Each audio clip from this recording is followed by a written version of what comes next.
me? Let's stop dwelling on the past. Because you see, one of the reasons why so many are not experiencing the possibilities of today and tomorrow is because of the experience of the past. You are dwelling too much on what you used to be.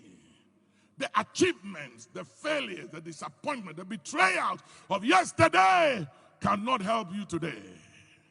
Don't allow the misfortunes and the successes of yesterday to define your future or to determine your today.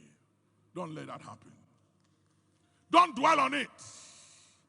Don't say God always moved this way. He always, no. He said, behold, I do a new thing.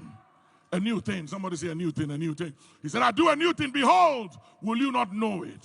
Stop telling God how he should sucks, how he should do it, how he should fix it. Trust him. That's why Job said, though he slays me, yet I will trust him.